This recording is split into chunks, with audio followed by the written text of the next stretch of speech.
Hello dear students, welcome back. तो आज हम आपका सॉल्व करने वाले हैं एमएचटी सीईटी के MCQs of mock test number 2 video solution. आपने जो सेकंड मॉक सॉल्व किया होगा, आई होप आपको सारे क्वेश्चंस अच्छे से समझ में आ गए होंगे, लेकिन फिर भी अगर आपको किसी क्वेश्चन को समझने में डिफिकल्टी हुई होगी तो वो आज क्लियर हो जाएगी।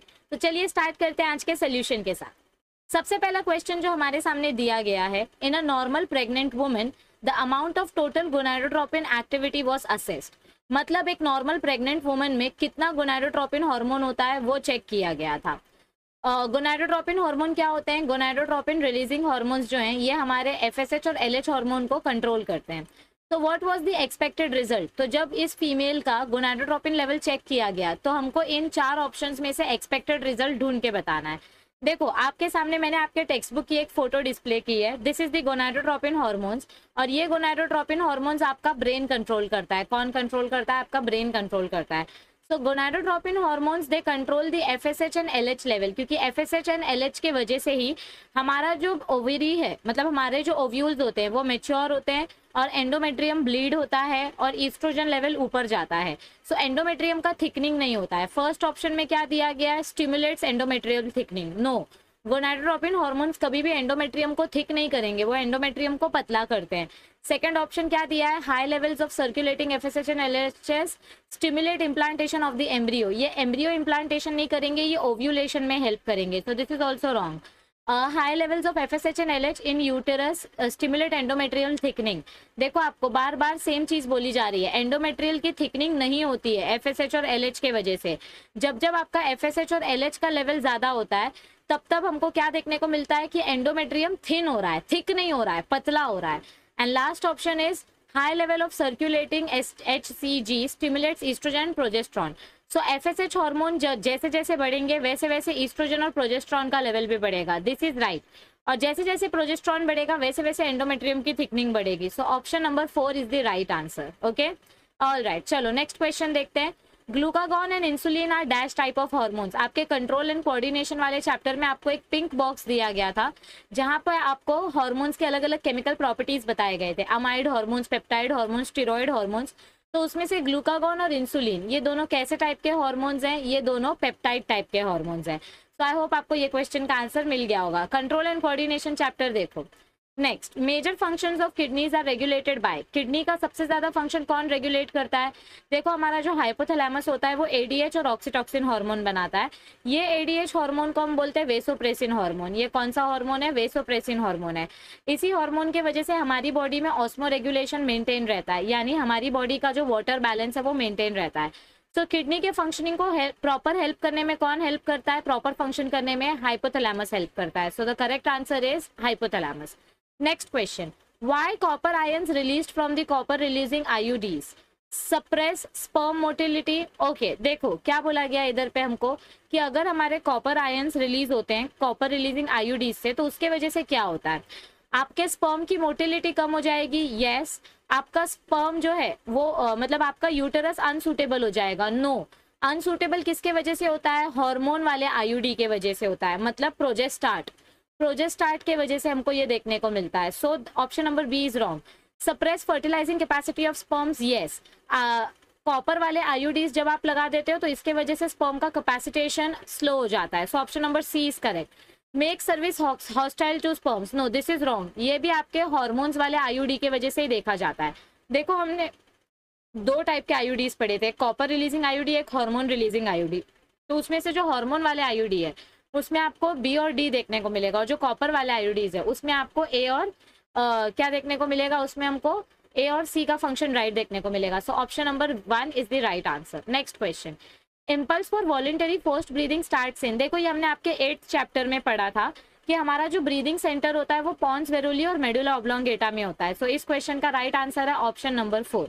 Next question, development of structure and shape of organism is known as what? देखो, स्ट्रक्चर मतलब क्या होता है? मॉर्फो, और डेवलपमेंट मतलब क्या होता है? जेनेसिस।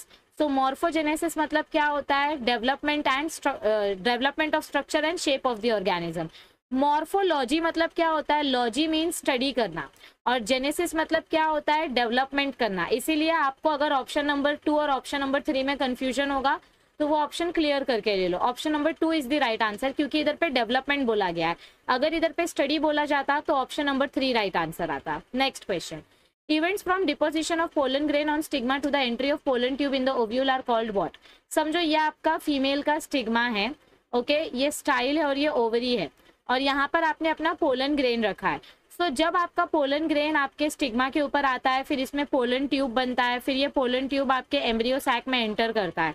इस पूरे के पूरे इंटरैक्शन को हम क्या बोलते हैं? Pollen pistol interaction. क्या बोलते हैं इस इंटरैक्शन को हम? Pollen pistol interaction. फर्टिलाइजेशन तो गैमेट्स से मिलकर होता है। पॉलिनेशन मतलब सिर्फ एंथर को स्टिग्मा तक लाके छोड़ देना, और सेल्फ इनकम्पैटिबिलिटी मतलब नो पॉलिनेशन, नो जर्मिनेशन। तो ये जो कंडीशन है, ये जो गिवन कंडीशन है, ये कंडीशन हमको पोलन पिस्टल इंटरैक्शन में ही देखने को मिलती है।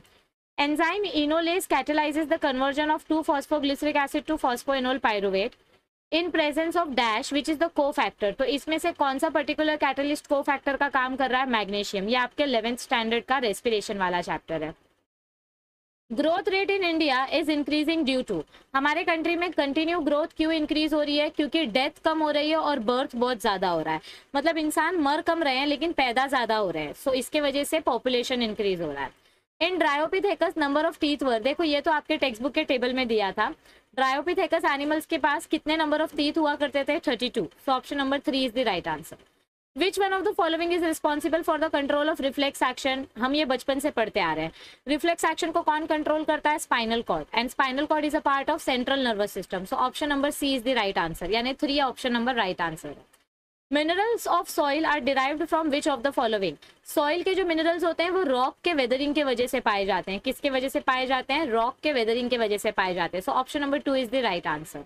Next question, ontogenically pancreas and liver are, okay, pancreas और लिवर ये कौन से पर्टिकुलर ऑर्गन से हमको देखने मिलते हैं? कौन से जर्म लेयर से? एंडोडर्मल। देखो इधर पे ये एंडोडर्म का जो जर्म लेयर है, यहाँ पे आपको पैनक्रियाज भी देखने को मिल रहा है, लिवर भी देखने को मिल रहा है। सो पैनक्रिया और लिवर ये जो ऑर्गन्स है, ये कौन से पर्टिकुलर जर्म लेयर से बनते हैं? एंडोडर्म से बनते हैं। ये आपके टेक्स्ट बुक का ही पैराग्राफ है। मैंने इधर पे टेक्स्ट बुक के पैराग्राफ्स क्यों लगाए? क्योंकि बहुत सारे बच्चे बोलते हैं अरे मैम ये तो हमने पढ़ा ही नहीं, अरे मैम ये तो टेक्स्ट बुक के बाहर का है। कुछ टेक्स्ट बुक के बाहर का नहीं होता, सब कुछ तुम्हारी टेक्स्ट बुक का ही होता है। Okay, all right. A recessive character is the one which is not expressed. Recessive character मतलब क्या होता है? Which is expressed in absence of dominant character. अगर डोमिनेंट कैरेक्टर नहीं है तो ही रिसेसिव कैरेक्टर एक्सप्रेस होगा। What is the function of prostate gland? Prostate gland का फंक्शन क्या होता है? It provides the fructose and the liquid to the sperms, जिसके वजह से हमारे sperms को motility power मिलती है। So option number 4 is the right answer. During anaerobic respiration, pyruvic acid और decarboxylation yields what? देखो ये आपका anaerobic respiration है, 11th स्टैंडर्ड का चैप्टर है, रेस्पिरेशन चैप्टर। आपका ये जो पायरुविक एसिड है, ये पायरुविक एसिड में जब हम डीकार्बोक्सिलेशन करते हैं, यानी जब कार्बन डाइऑक्साइड रिमूव करते हैं, तो हमको क्या प्रोडक्ट देखने को मिलता है? एसिटल्डिहाइड देखने को मिलता है। So option number 2 is the right answer. मैंने बोला था सब कुछ टेक्स्ट बुक से ही आता है। In dash technique the donor semen is artificially introduced into the uterus. जब आप सीमन को यूटरस में इंट्रोड्यूस करते हो तो उसको हम बोलते हैं इंट्रा यूटरीन इंसीमिनेशन। क्या बोलते हैं उसको हम? IUI। और जब आप सीमेन को डायरेक्ट वजाइना में एंटर करते हो तो उसको हम बोलते हैं आर्टिफिशियल इंसेमिनेशन। आर्टिफिशियल इंसेमिनेशन और इंट्रा यूटरीन इंसेमिनेशन में डिफरेंस है। आर्टिफिशियल इंसेमिनेशन में हम वजाइना में एंटर करते हैं सीमन को, और IUI में हम यूटरस के अंदर एंटर करते हैं। सो दोनों में डिफरेंस होता है। Next question, dash thermal cycle does one PCR process ideally consist of. एक PCR मशीन में हम कंटिन्यू कितने बार साइकिल रिपीट कर सकते हैं? 20 to 30 times. So option number 3 is the right answer. Next question, in dihybrid cross dash proves the law of independent assortment. Law of independent assortment क्या होता है? जब आपको न्यू कैरेक्टर्स, न्यू वेरिएशंस देखने को मिलते हैं। So option number 1 is the right answer. Appearance of new combination in F2 generation.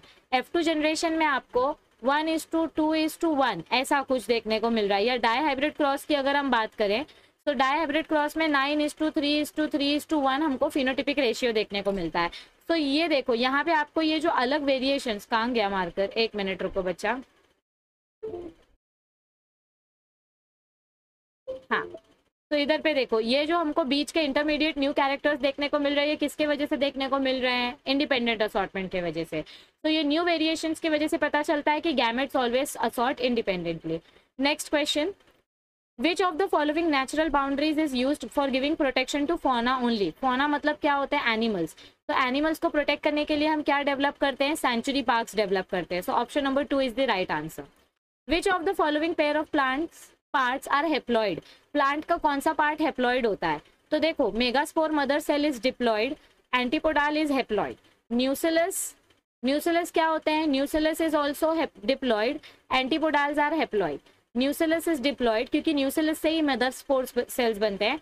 Primary endosperm nucleus is triploid, लेकिन एंटीपोडाल एंड एक्स सेल ये दोनों हेप्लॉइड होते हैं। तो आपको हेप्लॉइड पेयर पूछा है, इसीलिए option number 4 is the right answer. Dash radiations are held by ozone layer from solar radiations? कितना परसेंट रेडिएशंस हमारी ओजोन लेयर प्रोटेक्ट करती है? 10% रेडिएशंस। ये आपके इकोसिस्टम वाले चैप्टर में दिया है, आई मीन बायोडाइवर्सिटी वाले चैप्टर में। The left atrium receives blood from which lungs? हमारा जो लेफ्ट एट्रियम है वो कौन से लंग्स से ब्लड रिसीव करता है? ये देखो, ये अपना लेफ्ट एट्रियम है और ये लंग्स से कहाँ से ब्लड रिसीव कर रहा है? लंग्स से, पल्मोनरी वेन्स की मदद से। तो ये भी आपके टेक्स्ट बुक का ही पार्ट है। So option number 3 is the right answer. Which is a type of Kaposi's sarcoma cancer? Kaposi's sarcoma cancer मतलब क्या होता है बेटा? Skin cancer. Kaposi's sarcoma cancer हमने ह्यूमन हेल्थ एंड डिजीजेस में पढ़ा था, ये एक स्किन कैंसर का एग्जाम्पल है। Which antibiotic is effective against bacteria and is not described by the terminology? इधर पे देखो, इसमें से कौन सा वर्ड तुमको टर्मिनोलॉजी नहीं बता रहा है। मतलब एंटीबायोटिक मतलब क्या होता है? जो ऑर्गेनिज्म को किल करता है। एंटीबैक्टीरिया मतलब जो बैक्टीरिया किल करेगा। बैक्टीरिसाइडल मतलब बैक्टीरिया किल करेगा। बैक्टीरिस्टैटिक मतलब बैक्टीरिया की ग्रोथ स्टॉप करेगा।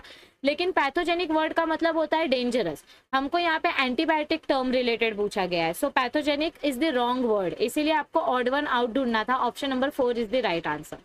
मतलब देखो, इस क्वेश्चन में पूछा क्या गया है कि कौन से टर्म्स में आपको एंटीबायोटिक वाला वर्ड नहीं रिलेट करके दिया गया है। So option number 4 is the right answer. In plants dash is not possible without transpiration? So plants में बिना ट्रांसपिरेशन के क्या करना पॉसिबल नहीं है? Transpiration pull and absorption of water. अगर आपको ट्रांसपिरेशन पुल दिखाना है तो उसके लिए पहले लीव्स में से वाटर को इवेपोरेट करना पड़ेगा। और पैसिव एब्जॉर्प्शन कब होता है? जब ट्रांसपिरेशन होता है। So option number 3 is the right answer. इतना समझ में आया सबको? All right. तो अब हम देखते हैं next question. How many pairs of contrasting characters in P were selected by Mendel? तो ग्रिगोर जोहन मेंडल ने जो पी प्लांट सिलेक्ट किया था उसमें उन्होंने कितने कैरेक्टर्स कंसिडर किए थे? 7 कैरेक्टर्स। ये तो बच्चे को पता होगा। Next question, in eukaryotes dash transcribed by RNA polymerase 2? So eukaryotes में आरएनए पॉलीमरेज 2 हमको क्या ट्रांसक्राइब करने में हेल्प करता है? Heterogeneous nuclear RNA. यही हेट्रोजीनस न्यूक्लियर आरएनए आगे जाके हमको मैच्योर एमआरएनए देता है। So option number 1 is the right answer. Pollination in Anthocephalus and Kigelia pinnata is of which type? Bat की मदद से हमको ये दो प्लांट्स में पॉलिनेशन देखने को मिलता है। So chiropterophilous is the right answer. The main pigmented protein in RBC is? Red blood cell के अंदर कौन सा प्रोटीन प्रेजेंट होता है? Haemoglobin protein. Very simple question. What is epiboly? This is important question. Epiboly का मतलब क्या होता है? एपीबोली का मतलब होता है process of overgrowth when the micromeres divide rapidly and begin to spread downwards over the megameres except at the yolk plug.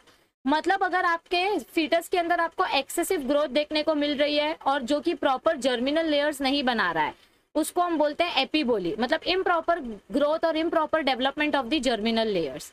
What is true about BT toxin? Bacillus thuringiensis toxin के बारे में क्या चीज सबसे सही बताई गई है? बीटी टॉक्सिन के अंदर से जो टॉक्सिन बनता है, the inactive protoxin gets converted into active form in the insect gut. देखो, प्लांट के ऊपर हम ये जो बीटी टॉक्सिन स्प्रे करते हैं, ये बीटी टॉक्सिन अगर ह्यूमंस खा लेंगे तो इससे कोई नुकसान नहीं होता है, क्योंकि ये जो बीटी टॉक्सिन है ये इनएक्टिव फॉर्म में प्रेजेंट होता है।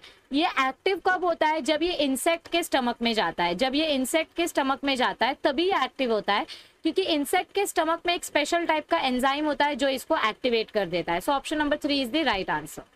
विच of the following is not N anemophilous plant? Anemophilous मतलब क्या होता है? Wind pollination. तो इसमें से कौन सी पर्टिकुलर प्लांट में विंड पॉलिनेशन नहीं देखा जाता है? सिराटोफाइलम। सिराटोफाइलम में वाटर पॉलिनेशन देखा जाता है, that is hydrophily. Next, the success of seed plants on the land is mainly due to siphonogamy. Seed plant मतलब सीड प्लांट लैंड पे कैसे डेवलप हुए? टेरेस्ट्रियल प्लांट्स कैसे डेवलप हुए? Because of sexual fertilisation. Siphonogamy मतलब क्या होता है? हमारा जो पोलन ट्यूब है, पोलन ट्यूब में से जो मेल गैमेट्स आगे आगे ट्रैवल करते हैं, so transfer of male gamete from pollen grain to the female gamete, इस पर्टिकुलर प्रोसेस को हम बोलते हैं सिफोनोगैमी, क्योंकि मेल गैमेट के खुद के पास हाथ पैर नहीं होते हैं कि वो चल के फीमेल गैमेट के पास जा सके। सो मेल गैमेट को फीमेल गैमेट तक पहुंचाने का काम सिफोनोगैमी के मदद से किया जाता है। So option number 1 is the right answer.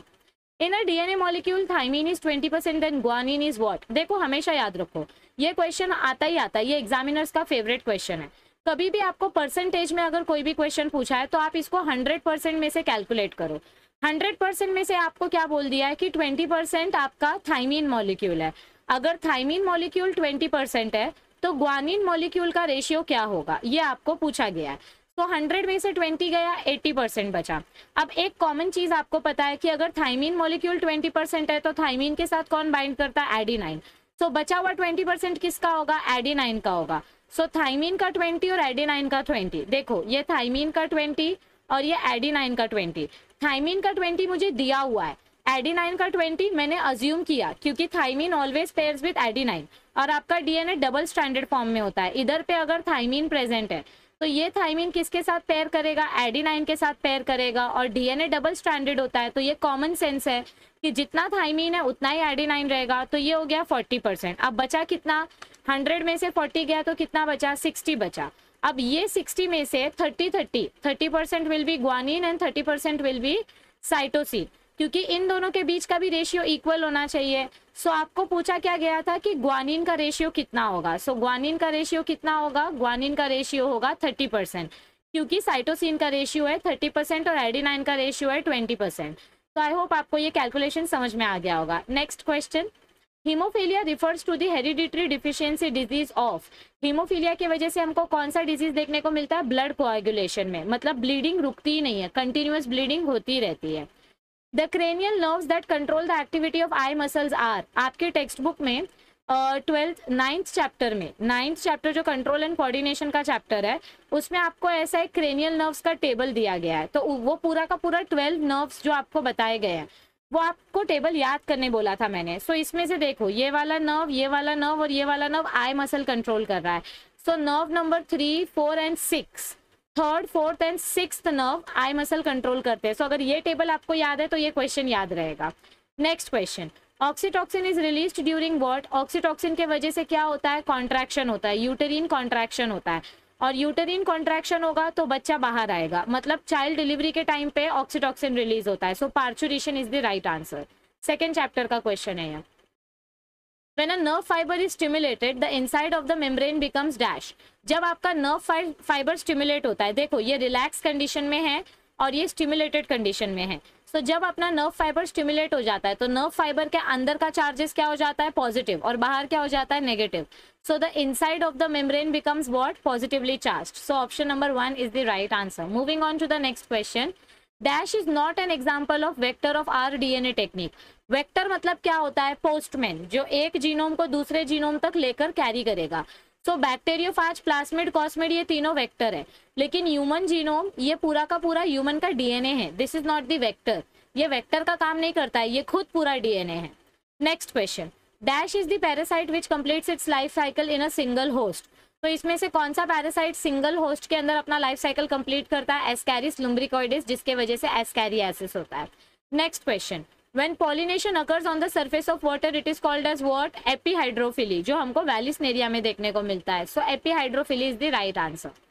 Carcinoma is cancer of epithelial cells, बहुत ही सिंपल है, 10th chapter human health and diseases में हमने पढ़ा था। कार्सिनोमा मतलब क्या होता है, एपिथेलियल सेल्स का कैंसर। लिम्फोमा मतलब लिम्फोसाइट्स का कैंसर। वैसे उसी तरीके से एडिनोमा मतलब connective tissue and cancer of WBC मतलब ल्यूकेमिया। सो इस तरीके से अलग अलग कैंसर्स होते हैं। Highly basic protein associated with DNA is, देखो आपका जो डीएनए होता है ये हिस्टोन मॉलिक्यूल्स के आजू बाजू में खुद को बाइंड करता है। सो ये जो हिस्टोन प्रोटीन्स होते हैं, ये हिस्टोन प्रोटीन्स 2 अमीनो एसिड से बनते हैं, लाइसिन एंड आर्जिनिन। ये मैंने आपको 11th स्टैंडर्ड में भी बताया था, बायोमोलिक्यूल्स वाले चैप्टर में, 4th चैप्टर में भी बताया था, मॉलिकुलर बेसिस ऑफ इनहेरिटेंस में, जब हम डीएनए पैकेजिंग पढ़ रहे थे। तो हमारा जो हिस्टोन प्रोटीन होता है ये बेसिक अमीनो एसिड से बनता है, और सबसे ज्यादा बेसिक प्रोटीन कौन सा होता है, histone protein, because it is made up of lysine and arginine which have positive charges on it. Next question, crypts of Lieberkuhn are present in, देखो ये आपके इंटेस्टाइन का वॉल है। सो इंटेस्टाइन के वॉल के बीच में ये जो गैप होता है इसको हम बोलते हैं crypt. So crypts of Libercune are present in what? In intestine. Next question. Local current formed always travels from dash during the conduction of nerve impulse. देखो ये आपका नर्व है, डेंड्रॉन के पास जो भी मैसेज आता है ये मैसेज आपके एक्सॉन के पास जाता है, एक्सॉन से डेंड्रॉन के पास नहीं आएगा, डेंड्रॉन से एक्सॉन के पास जाएगा और फिर आगे बढ़ेगा वो axon to dendron. So dendron to axon is the right answer. Next question. What is the purpose of concentration of minerals higher than the certain limit? अगर समझो कि एक सर्टेन लिमिट से ज्यादा मिनरल्स प्रेजेंट है प्लांट्स के अंदर, तो वो मिनरल्स क्या करेंगे, वो मिनरल्स हमारे प्लांट के लिए टॉक्सिक होना स्टार्ट हो जाएंगे, यानी प्लांट को नुकसान पहुंचाना स्टार्ट करेंगे. Dash is not a chromosomal aberration. देखो आपने 5th चैप्टर में पढ़ा था अलग अलग टाइप के क्रोमोसोमल डिफेक्ट. एबरेशन का मतलब होता है defect. So deletion, duplication, inversion, ये तीनों के तीनों क्रोमोसोमल एबरेशन है, लेकिन transversion is not the chromosomal aberration. इधर पे नहीं दिया हुआ है. So option number 4 is the right answer. Kwashiorkor is caused due to deficiency of what? 11th standard human nutrition chapter में आपने पढ़ा था. क्वाशियोरकर किसके वजह से होता है? इसेंशियल अमीनो एसिड्स ना होने के वजह से हमारी बॉडी में प्रोटीन की कमी हो जाती है, जिसके वजह से क्वाशियोरकर होता है, और ये बच्चों में देखा जाता है. द बायोपेटेंट्स आर, बायोपेटेंट का मतलब क्या होता है? Right to use biological entities. Biology से रिलेटेड कोई भी प्रोडक्ट होगा तो उसको यूज करने की परमिशन मिलती है बायोपेटेंट की मदद से. Dash has potential for nitrogen fixation. इसमें से कौन सा पर्टिकुलर बैक्टीरिया नाइट्रोजन फिक्सेशन कर सकता है? नाइट्रोसोमोनास. नेक्स्ट क्वेश्चन, ये आपके एनहांसमेंट वाले चैप्टर का क्वेश्चन है. ओके, सो अब नेक्स्ट क्वेश्चन देखो क्या है. Amongst the natural materials the largest amount of cellulose occurs in. सबसे ज्यादा सेल्यूलोज किसमें देखा जाता है? 90% of cellulose is found in cotton. So option number 1 is the right answer. Feulgen reaction is based on which unique component of DNA. Feulgen ने जो staining technique निकाली थी, ये स्टेनिंग टेक्निक कौन से पर्टिकुलर कंपोनेंट के लिए थी? It was basically for deoxyribose sugar. The respiratory question in case of aerobic respiration is 1. ये आपके 11th स्टैंडर्ड का रेस्पिरेशन चैप्टर वाले क्वेश्चन है. ओके, रेस्पिरेशन जो चैप्टर है उसमें का ये क्वेश्चन है. लास्ट में आपको रेस्पिरेटरी क्वेश्चन के बारे में दिया गया है, जो आपने 1 शॉर्ट वीडियो में भी देखा होगा कि एरोबिक रेस्पिरेशन का रेस्पिरेटरी क्वेश्चन कितना होता है? 1. Next, normal breathing indicates to eupnoea. Eupnoea, normal breathing मतलब क्या होता है? यूपनिया, और बाकी के सारे एबनॉर्मल ब्रीदिंग है. Which method can construct gene library. Gene library मतलब क्या होता है? आप अपने डीएनए का डुप्लीकेट कॉपीज बना के रखते हो, तो उसके लिए हमको रिवर्स ट्रांसक्रिप्टेज मेथड की जरूरत पड़ती है, क्योंकि इसमें हम सी डीएनए का कॉपी बना के रखते हैं. तो reverse transcriptase enzyme helps in manufacturing of C DNA. Naturally dwarf pea plant can become phenotypically tall if treated with. देखो हमने 7th चैप्टर में हार्मोन्स के बारे में पढ़ा था, उसमें हमने गिबरेलिक एसिड के बारे में पढ़ा था, जिसकी वजह से प्लांट की हाइट बढ़ जाती है. सो अगर आपका प्लांट छोटा है और उसको आपको लंबा बनाना है, तो आप किसकी मदद लोगे? गिबरेलिक एसिड की मदद लोगे. So option number 2 is the right answer. A person heart beat is more than 100 per minute then he suffers from. अगर समझो किसी पर्सन का हार्ट बीट 100 बीट से ज्यादा है पर मिनट, तो उस पर्सन को हम बोलते हैं he is suffering from tachycardia, which is a very dangerous situation. Pusa Gaurav is a variety of rapeseed mustard resistant to aphids. Aphids insect के वजह से प्रोटेक्ट करने के लिए हमने पूसा गौरव का एक नया वेराइटी बनाया था, जिसमें हमने ये मस्टर्ड प्लांट ग्रो किया. The rhythmic systole and diastole of the heart together form. देखो जब हार्ट एक बार कॉन्ट्रैक्ट करता है और एक बार रिलैक्स करता है, एक बार कॉन्ट्रैक्ट करता है एक बार रिलैक्स करता है, तो इसकी वजह से हमको 1 हार्ट बीट का फॉर्मेशन देखने को मिलता है. In man a particular character is transmitted from father to daughter and daughter to grandson. मतलब बीच में एक जनरेशन का गैप होता है. So this mode of inheritance is known as what? Criss cross inheritance. मतलब बीच में एक जनरेशन का गैप है. Next question, which of the following is the first enzyme used in the production of cDNA. cDNA library में सबसे पहला enzyme कौन सा यूज किया गया था? रिवर्स ट्रांसक्रिप्टेज एंजाइम, आपका और मेरा favourite enzyme. Degeneration of DNA after heating can be studied by comparing number of nucleotides. आपका डीएनए जब ब्रेक होता है तो उसके अंदर का जो न्यूक्लियोटाइड सीक्वेंस होता है वो हम काउंट करके पता लगा सकते हैं कि ये डीएनए ब्रेक हुआ है कि नहीं हुआ है. Biogas includes. बायोगैस में कौन सा गैस ज्यादा क्वांटिटी में देखा जाता है? Methane gas. So option number C is the right answer. Curd, cheese and butter are prepared with the use of lactobacillus lactic acid bacteria LAB. इस बैक्टीरिया की मदद से हम अपना कर्ड, चीज और बटर प्रोडक्ट बना सकते हैं. Dash succeeded in trapping the food supply but yet was not enough to feed the growth of growing human population. So green revolution की वजह से हमने बहुत सारा एग्रीकल्चर किया, लेकिन फिर भी हम ह्यूमंस का पेट नहीं भर पा रहे थे क्योंकि पॉपुलेशन कंटिन्यू बढ़ रहा था. चरस और hashish is produced from cannabis plant. देखो सी चरस का सी और कैनाबिस का सी, ऐसे याद रखने बोला था मैंने आपको। सो कैनाबिस प्लांट का जो फ्लावर होता है, उस फ्लावर से हम चरस या हशीश ऑब्टेन करते हैं, उसके शूट से ऑब्टेन नहीं करते हैं। Okay, next question, what is the main phenomenon of which genetic engineering is based? Genetic engineering किसके ऊपर डिपेंडेंट है? Alteration of genetic constitution of cells. हमारे सेल्स का जो डीएनए है उसके जेनेटिक कॉन्स्टिट्यूशन को अगर हम चेंज कर पाए, so that is the main topic of genetic engineering. Rate of heart beat is reduced by acetyl choline hormone. ये एक्साइटिंग हार्मोन होता है और ये रिलैक्सिंग हार्मोन होता है जो आपके पैरासिम्पैथेटिक नर्वस सिस्टम से प्रोड्यूस होता है। So option number 4 is the right answer.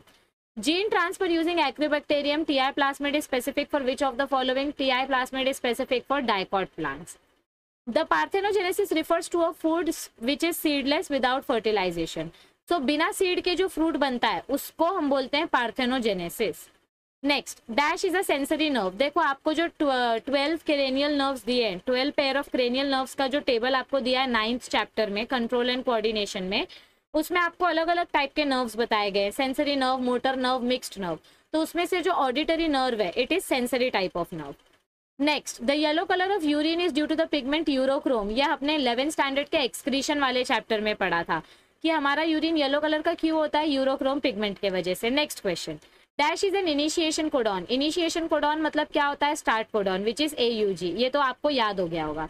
A hypocotyl elongates faster as well as more in the type of germination in which cotyledons are exposed to light.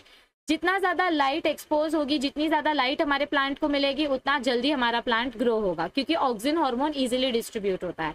Next question, an example of naturally occurring parthenocarpic fruit is banana. बाकी के सारे induced parthenocarpy के type है, लेकिन ये naturally parthenocarpic fruit है। Next, dash are phagocytic leucocytes that engulf and destroy invading microbes.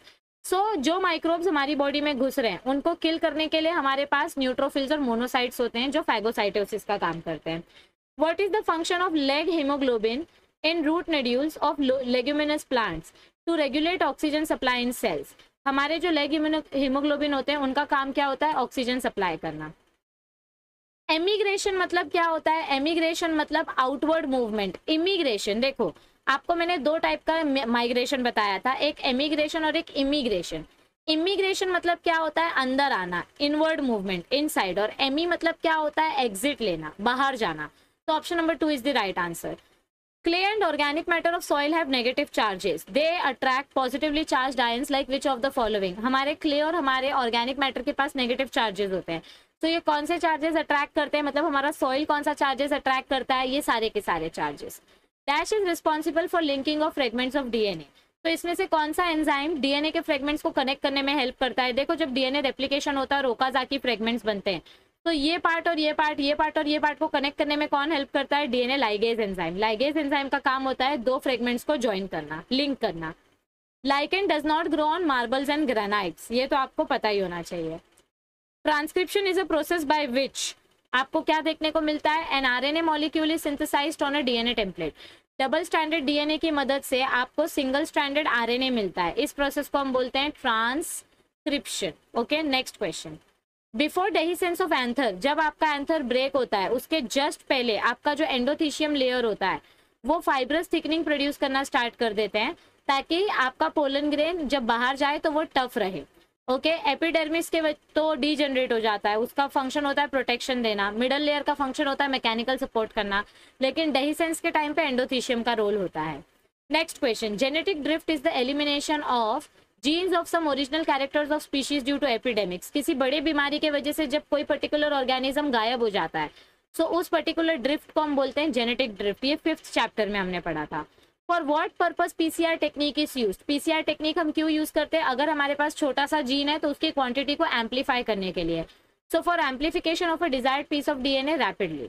Dash secretes ADH. ADH कहाँ से बनता है? हाइपोथैलेमस से, ये तो मैंने आपको बताया था। Next, UV radiation causes cancer of skin. UV radiation की वजह से स्किन कैंसर हो सकता है। Dash is the most likely root cause why menstruation is not taking place in regularly cycling human female. Maintenance of high concentration of sex hormones in the blood stream. अगर आपके blood stream में बहुत ज्यादा sex hormones है जैसे testosterone, progesterone या progesterone, oestrogen, तो उसके वजह से आपका मेंस्ट्रुअल साइकिल रेगुलर नहीं होगा। Source of agar agar is, देखो जो अगार अगार हम टूथपेस्ट में यूज करते हैं, न्यूट्रिएंट मीडियम बनाने के लिए यूज करते हैं, जेली में यूज करते हैं, वो कहाँ से ऑब्टेन किया जाता है? रेड अलगे से। Next question, an increase of oxy hemoglobin leads to increase in acidic nature, this is known as Haldane effect. जब आपको एसिडिक नेचर इंक्रीज होते हुए दिखाई देता है तो उस इफेक्ट को हम बोलते हैं हेल्डेन इफेक्ट। ओके, और bacterium Pseudomonas is useful as it can be used as bacterial pathogen for dicot roots. ये जो सुडोमोनास होता है ये हमारे डाइकॉट हर्ब्स और डाइकॉट वीड्स को किल करने में हेल्प करता है, इसीलिए इसको हम बैक्टीरियल पैथोजन के जैसे यूज करते हैं। Dash is not N excretory organ, lungs से CO2 एक्सक्रीट होता है, लिवर से आपका डिटॉक्सिफिकेशन का काम होता है, मतलब सारे बैड चीजें एक्सक्रीट होते हैं, स्किन से आपका स्वेट एक्सक्रीट होता है, लेकिन इंटेस्टाइन से कुछ भी एक्सक्रीट नहीं होता है। So option number 2 is the right answer. Except dash all of the following events are involve in spermiogenesis. देखो स्पर्मियोजेनेसिस में क्या क्या होता है? Formation of proximal and distal centrioles, formation of mitochondrial sheet, formation of acrosome, ये तीनों property देखने को मिलती है, लेकिन शॉर्टनिंग ऑफ स्पर्म ये हमको स्पर्मियोजेनेसिस में देखने नहीं मिलता है, ये हमको कैपेसिटेशन में देखने मिलता है। Concept of gene was given by whom? It was given by Sutton. Okay, dash is not the layer of adrenal gland, ये जो जोना पेल्यूसिडा है ये हमारे ओवम का लेयर है, हमारा जो अंदर सेकेंडरी oocyte होता है, इसके बाहर जो आपके ग्लोमेरुलस के सेल्स होते हैं, ग्लोमेरुलोसा, उसके बाहर जो लेयर होती है that is zona pellucida. Next question, what is gene flow? Gene flow मतलब क्या होता है? Transfer of genes between genetically dissimilar but interbreeding population. दो अलग अलग जीन्स के ऑर्गेनिज्म एक साथ जब ब्रीड करते हैं और उनके अंदर अगर जेनेटिक इन्फॉर्मेशन एक्सचेंज होता है तो उसको हम बोलते हैं gene flow. Which of the following material of biological origin is used to improve and maintain soil fertility? So soil fertility increase करने के लिए हम क्या यूज करते हैं? Bio fertilizer. Secretion of vasopressin causes what? Constriction of blood vessels and rise in blood pressure. आपका vasopressin क्या करता है? ज्यादा से ज्यादा वाटर एब्जॉर्ब करता है, जिसकी वजह से ब्लड वेसल्स कॉन्ट्रैक्ट हो जाते हैं। The free edges of the auricular ventricle walls joined to the wall of heart by fine collagen fibers are called what? कॉर्डे टेंडिने। Okay, इस क्वेश्चन का राइट आंसर क्या आएगा? कॉर्डे टेंडिने। यहाँ पे गलती से मैंने 4th आंसर राइट टिक कर दिया, but this is not the right answer. The right answer is कॉर्डे टेंडिने। आपके ऑरिकल्स और वेंट्रिकल्स के बीच में ये जो फाइबर्स कनेक्टेड होते हैं जो कॉन्ट्रैक्शन में हेल्प करते हैं, that is कॉर्डे टेंडिने। Option number 4 is not the right answer, option number 3 is the right answer. So I hope आपको आपका कंफ्यूजन क्लियर हो गया होगा और आई होप आपको इस वीडियो से हेल्प मिली होगी। अगर वीडियो अच्छी लगे तो लाइक, शेयर और सब्सक्राइब जरूर कर देना और बाकी के मॉक टेस्ट के पेपर भी जल्दी से जल्दी सॉल्व करो ताकि आप CET में टॉप कर पाओ। All the best, all are best wishes are with you. Keep studying, stay well, stay healthy. Thank you, see you soon.